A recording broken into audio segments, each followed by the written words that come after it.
Hey, what's up, guys? Ryan here. Hope you're doing great. I got a quick word for you.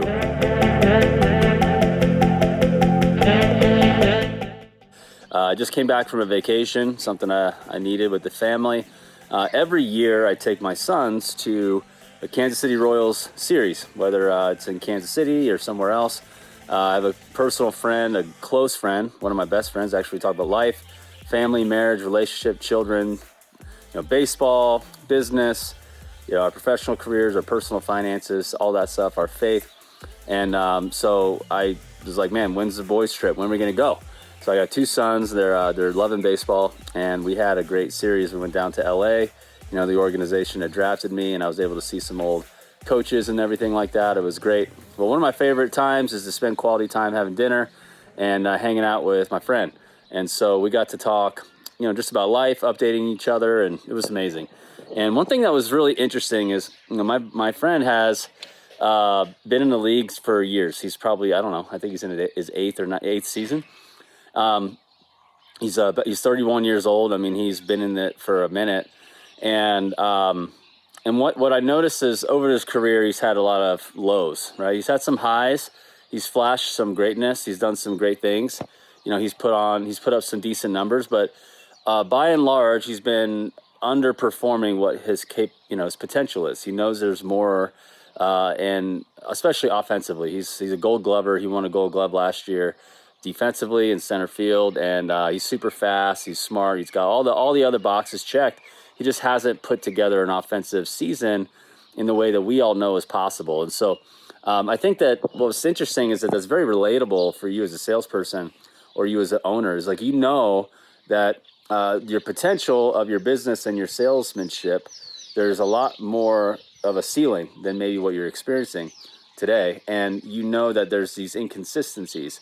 And so these inconsistencies are now kind of getting in your mind. And so in baseball, I don't know if you know this, but at the major league level, it's a big mind game. I mean, like you're over here wondering if you're going to play tomorrow or if you're going to get extended in the contract, if you're going to win an arbitration argument about how much your value is and how much you're worth. I mean, there's all these different things. There's the media, there's farm system, people trying to take your job every single day.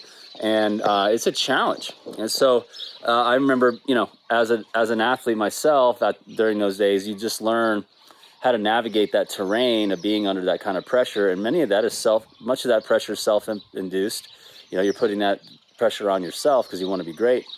But one of the things that my friend and I talked about was the mindset of no longer caring about the batting average. Now, that's something that many of you guys can relate to in business is, what are my numbers? What are my numbers? What are my numbers? What are my numbers? What are my numbers? Am I on track? Am I off track? Am I hitting my goal? Am I not hitting my goal? Do I even have a goal? Okay, what's my target? How do I compare with the rest of the people in my market or in the nation?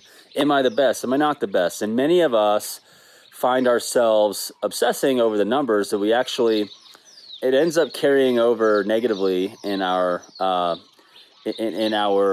performance, because what ends up happening is as your performance is negative, right? You have some inconsistencies and you start to care so much about the score that you actually create more pressure that you put on yourself around the next opportunity to perform. So now you have already enough pressure to go perform but now your natural flow state of just being you is impacted negatively. It's now being attacked by this need for it to outcome to be favorable statistically. And so what that does is it actually starts to carry over negatively. And so over time, you start to underperform. And so therefore, you have all this anxiousness around how you did. You lose sleep at night, like swinging and missing. You over stress how you go after, your performance. And so what was so cool was that as I was talking with my friend, we're driving in the car to the hotel after dinner to drop him off, and he was just like, yeah, I don't even care about the batting average anymore. I'm like, tell me more. And he sounded so confident. It's like there was such a confidence in his state. He was just like, in his tone, he's just like, yeah, I don't even look at it anymore. I'm like, dude, you're hitting 280, which is legit, by the way, in the major leagues. He's the second highest batting average on the team.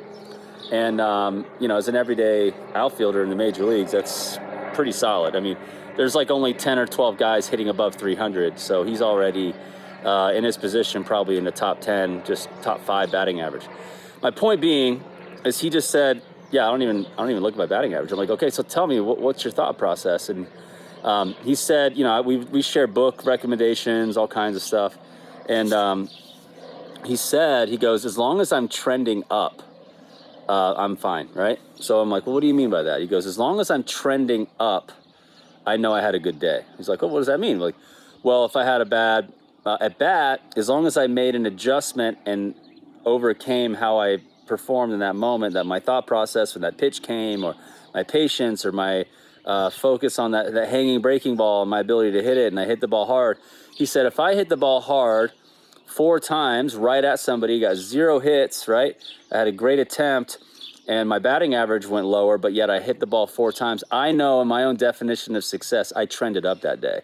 And if I trended up that day, and I'm trending up each day, that's all the numbers will take care of themselves. So I literally don't even look at the numbers anymore because that doesn't define my success. And I was like, it's like, bro, that's legit. Like, well done.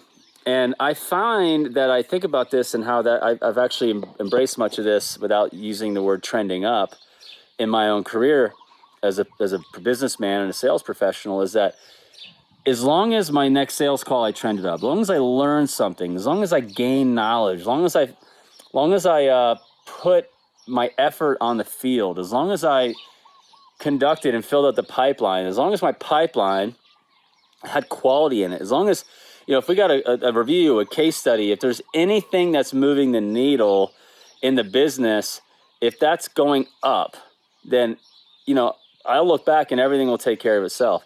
Are you obsessing over maybe your performance numerically and statistically?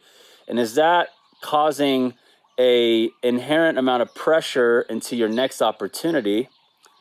And you're defining success around that? Or are you measuring your success based on how you're trending?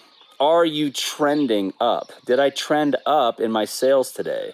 Did I trend up in my volume? Did I trend up in my quality of my conversation? Did I trend up in my relationship with my best client? Did I trend up in my relationship with my boss and the superior in the organization? Did I trend up with a partner? Did I trend up with my usage of technology? Did I trend up in the areas that I want to move the needle in? Did I trend up in my relationship with my spouse, with my children, with my health, with my relationship with in your faith or whatever? Or am I trending down? And then if I'm trending down, why am I trending down? And what can I do to get in front of that? And what you notice is that over time, all the micro iterations that you consistently form new habits with will become a new normal and a new state of performance. So I just wanted to share that word with you. Hopefully you enjoyed this video. Again, lessons from Ryan here, a little grow with Ryan Groth moment, as I just talk a little bit about this whole process, this definition of success. Is, am I trending up today? Did I trend up? Or am I looking at the numbers and obsessing of my performance and correlating my performance just on the outcomes numerically and statistically? Or did everything I do that day move the needle toward going higher in all those things that compile into results, right? Hopefully that's been helpful. Like, share, comment, add some comments. Just, you know, tell me what your thoughts are. I'd love to hear from you. And yeah, that's it, guys. So I hope you're doing great, and go trend up right now and start a new trend. Thanks.